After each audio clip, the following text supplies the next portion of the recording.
Switzerland has absolutely, I think, set a bar, I think, for being a host nation. The scenes have been immaculate. Every time we get to get any sort of snippets about the home country, we get views of the Alps, we're getting shots of the crowds. Talk to me a little bit about kind of the host nation energy here in the Euros. I'm so glad you asked. I feel like I keep checking with my good friend Lia Wälti from our Arsenal days. She's just one of the best humans. So I keep checking in. How are you doing? How you handling the pressure? I'll never forget when Switzerland got announced as home nation, host nation, I should say. It felt like every international break or every sort of long weekend we had off, Lia Wälti was going back and filming for the Swiss Tourism Board at every host city to kind of put this package together to highlight how incredible of a country it is. And I think seeing that now is just amazing. And I think she set up, actually, I want to shout out to her Lia's Switzerland page, that if you are a fan who's watching in Switzerland, go check it out, because it's got everything from tobogganing to wine tasting. I know what I'd be signing up for. Oh, yeah. Lia's done an incredible job showcasing. Even I've seen little bits, like she's been writing handwritten notes to sort of teammates, whether it be like Viv Miedema, captain of Netherlands, kind of welcoming them into the country. And I just think all the feedback has been amazing. So watching them, if I can get back to performances in football, watching them, do really well against Norway, but not quite get the result, and playing on home soil, I was rooting for them so much going into that second group game, and watching Reuteler get the goal, get the win, that game lit up in the last sort of 15, 20 minutes. And I think, I'm thinking those players haven't played against a sold out crowd on home soil. This is their first time being able to do that because they are a host nation. And that's how a country and fans get behind you in that moment. And the pressure is a lot. And I can't even imagine. I've never had that. I've never hosted a major tournament in Scotland. So I don't know how that feels, but it's pressure. So seeing them have that moment, and the performances have been there. I've really enjoyed watching them play. I'm obviously a Lia Wälti fan with snake hips, both footed, unbelievable technical player. So to go and them get that moment when they wouldn't have been out at that point with a loss, but seeing them go and get a win, I think was just so great for them. Whether you've got your family, your mates in the crowd, I think they're doing such an amazing job as host nation at the minute. And I was really happy to see them win.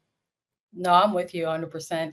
I don't know if I needed to be sold, because I feel like I'm sipping the house Kool-Aid with Switzerland for sure. I'm like, give me another one, like let's go. But like, I love your shout there for Lia, because in terms of the on the pitch stuff, like I feel like she's been sort of this pillar among what's mostly been like a younger core of players, which I think was some of the question marks as well for Switzerland. Like how is this team going to perform? Because there are some layers of like pressure that come with that when you find yourself as the host nation, because there's always that possibility of like, well, surely you're the host nation, you're going to have semi-decent crowds, like you'll have the comfortability of the concept of comfortability at home.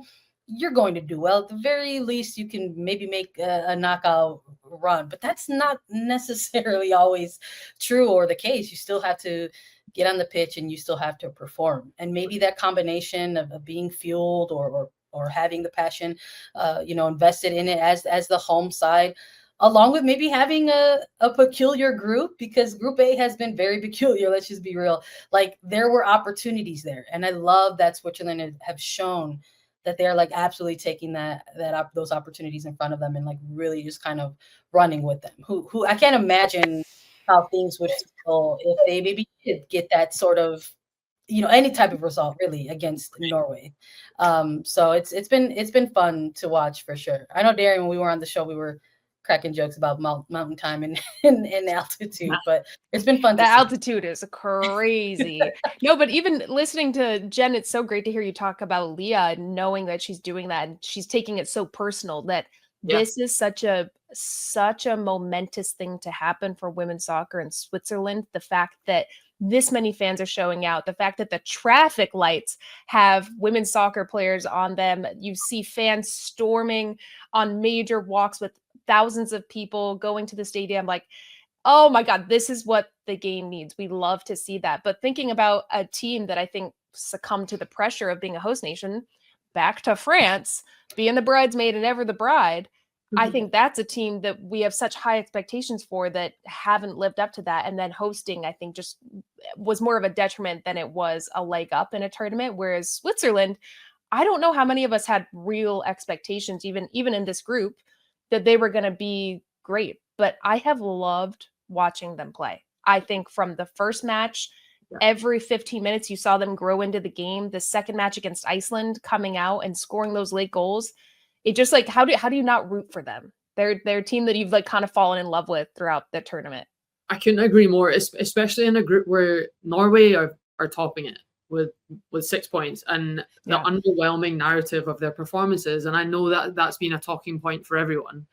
And I kind of, again, I sound like a Switzerland fan at this point, but I'm just disappointed they didn't get the thing out of the first game, because then they would have been topping the group, and how incredible that would have been. But what I love about tournaments is when young people just go on this trajectory. I want to talk about Iman Beney for a couple of minutes, because she is just so good.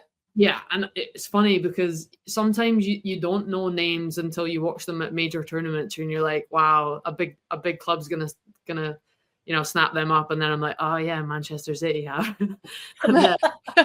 Oh yeah, right. You must have some pretty decent scouts out there, because I can't wait to watch her back in the WSL in England next season. But what a player. She's been a stood out for me. And talk about young players with no fear playing in their home country, and again, just taking the opportunity. And she was incredible for me. That matchup in the last game just there, I thought was awesome. She's been brilliant. So shout out, absolutely. Amanda. Only 18. Only 18. And you know the special part about that one, she got selected for the World Cup in 2023, tore her at age 16, by the way, and then tore her ACL the day after the squad was announced. So for her to fast forward, obviously a couple of years, and I can't imagine how heartbreaking that, no matter what age, right? Whether she was 16 or 26, that would have been heartbreaking. So to see her take this opportunity at still such a young age, knowing she's about to go and play for a big club is amazing. So credit. I would have to double check like the birth dates, but maybe she could have even like rivaled, I think, Casey Fair for like youngest player in the tournament that year, had she not done her ACL. Yeah, so it's like it's crazy how it's been like, it's what a tough journey for this 18-year-old. It's like so like miles and kilometers and kilometers to go. It's like how we talked about Linda Caicedo, though. Yeah, same in the same vein of like you've done all this and you're how old? Yeah, like what the hell am I doing? Even me, that's how that makes me feel. I'm like, you're not even 30 yet, and you've hit 100. You're just a baby. Yes, literally. No, 100%. We'll see. Like what I mean, there's like we were talking about how for some teams they've got a game in hand in Spain at the top of this segment, at the top of the show. But for Switzerland, they haven't gotten it done yet, right? Like they still need a final result to kind of launchpad them into women's soccer history books, their nation's history books. There's a final game that's going to mean something. It's even more high stakes than their first two group matches. They've got one left against Finland. They are in a better position where that they quote unquote just need a draw. You never want to frame it that way, because you also don't maybe want to. I would hate to see this team. You're leaving it up to fate when you say kind of just sort of play it out to a draw. It's like you can almost sort of see it. When a team's mentality is playing for the draw on the pitch. And I feel like that would stifle them in a little bit what they've grown into and worked into. But as far as going up against a pretty unpredictable Finland side, who they themselves have kind of strung together some stretches of performances here in the first two games, is this going to live up to the hype of like the winners take all for you? Do you have a prediction at all, Jen? I think they'll go for it no matter what.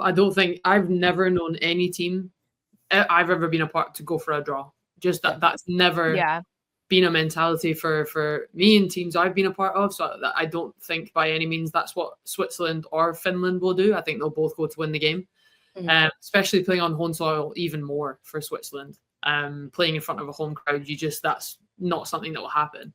I think the best thing for Switzerland that has happened is watching Finland against Norway and how how good they were on the ball. And if you don't condense those spaces in midfield, that Norway flat 4-4-2 was just wide open for Finland to go and play through. So if you're in the Switzerland camp right now, you're watching everything about that game. And Kosola, she's the one player to watch for Finland. If you keep her quiet on that left forward wing side, because she will always be a threat. Her 1v1 play, she eventually got her goal. Of course, Salstrom has all the quality in the front line. She's so experienced for that Finnish forward line. But Switzerland, for me, you can't give the respect to Finland in the center of the pitch because they will play through you. They do have the quality to do it. So I think they'll still go to win, and I'm still going for Switzerland. I think they've got more quality going forward. I think Reuteler has been hugely impressive for me. Her work rate has been second to none. Like, but in terms of box to box defending, going forward, her runs in behind, a big threat for Switzerland. So I think they'll still go for it. I think they'll give the respect to Finland, knowing they have to be compact in the midfield and not let them through. But I'm going for Switzerland.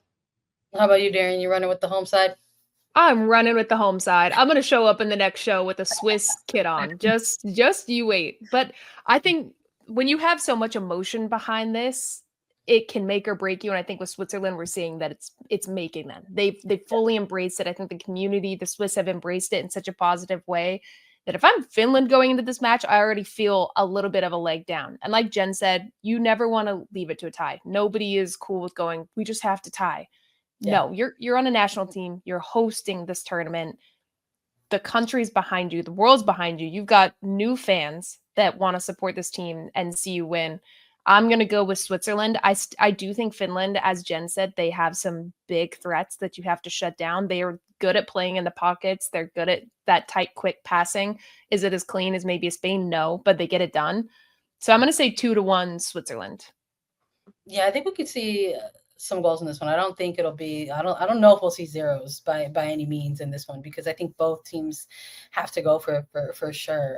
I mean, even Svennius getting that goal, the other day for Finland against Norway, I thought was pretty big. You need to show that someone else can do it, right? Outside of who you predict is going to be that typical goal scorer. And so I think that's what makes it such an intriguing matchup. But I don't know if we're going to look at either team and say, it's going to be this person or it's going to be that person. I think it could be anyone who could be sort of that game-changing player for either sides. And it hopefully will just lead to a really good match. I mean, I think everyone is going to ride for Switzerland. I think to the point where we even took another poll, and the chat has pretty much said in a landslide, it's going to be Swiss by 94% of the vote. 6% hanging on for Finland to advance. So we'll see. It's gonna be something. We'll just leave it at that for sure.